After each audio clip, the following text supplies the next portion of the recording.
Hey, what's going on, everyone? How y'all doing today? My name is Matt Jarbo. This is $3 Theater, and we're 2 weeks away from the Rise of Skywalker, right? We're 2 weeks away from the Rise of Skywalker, the end of the Skywalker saga, the end of the sequel trilogy, and the end of Star Wars as we know it. From here going forward, it's going to go to new, unknown places.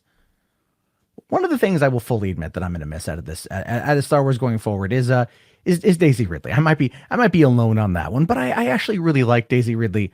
I really liked, I've always liked Rey. I think she's always been a fun character. Maybe not the best described. Definitely not a Mary Sue, at least in The Force Awakens. The Last Jedi, we can argue over that, and you might be more right than you think, but definitely not The Force Awakens because of what they were building up.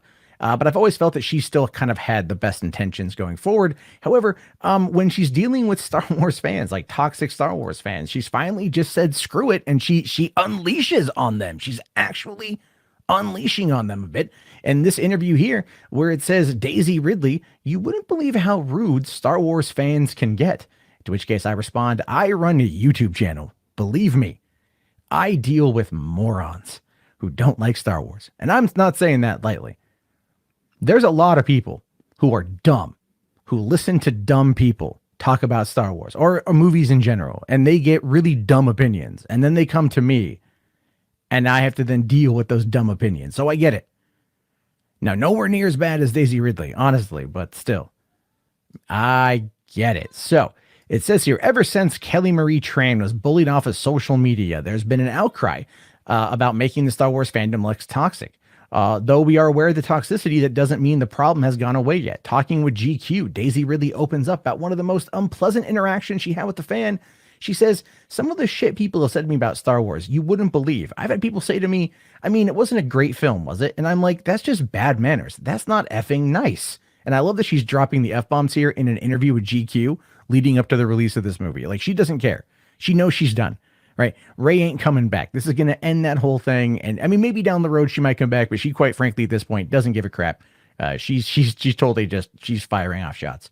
Now it says, if anything, Ridley and the rest of the TROSQ already prepared for people to not like the Rise of Skywalker. She says, there are people that are never going to effing like it, and there's no other way around it. But I think there are people that are going to feel like this was made with a lot of love, and JJ worked really hard to tie up 9 films. It's impossible to make everybody happy. And that is true. And the problem with that is, though, the problem what she's talking about is not necessarily the toxic side of the fandom, of which there are lots of toxic people, 100%.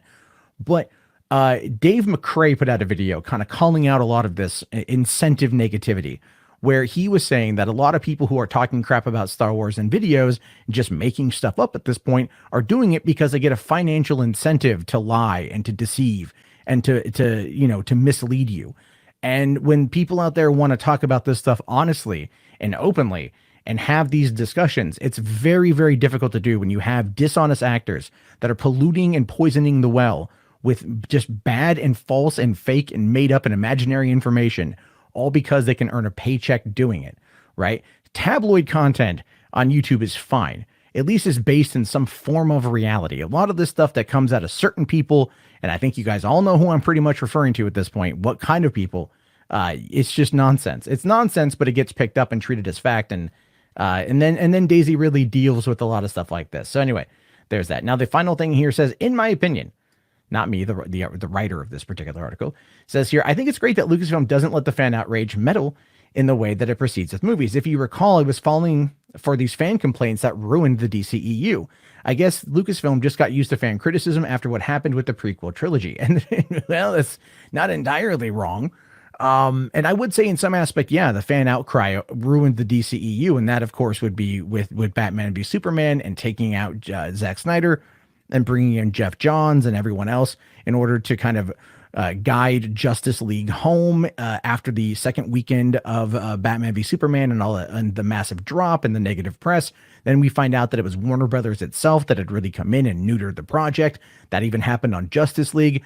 So yeah, no, they listen to fan reaction instead of trusting in their creatives, and that's the biggest problem between DC and, let's say, Marvel. Is Marvel has a guide and he trusts in his creatives, and as a result of that type of symbiotic relationship, there's been a lot of good that's come out of it. So that's the way I currently see it on that front.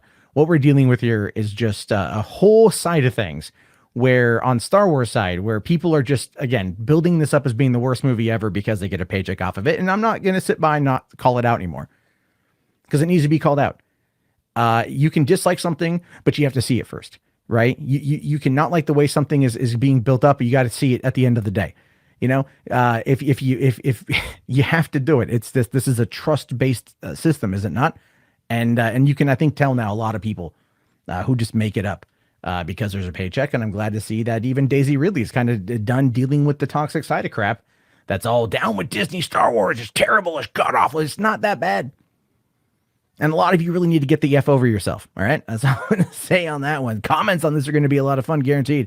But as always, I do a live show, Hollywood After Dark, where you can call in and disagree with me live. That's all good. You can do that. Anyway, your thoughts, your opinions on this. Let me know down in the comments below. Do you agree with Daisy Ridley's comments here? Do you think that she's just mad because she's in a bad movie? I want to hear your thoughts and your opinions. Let me know down in the comments below. If you haven't already, please be sure to smash that like. I mean, crazily beat the crap out of that like. And subscribe, hit the notification bell. Have yourself a great day, guys. And peace the hell out.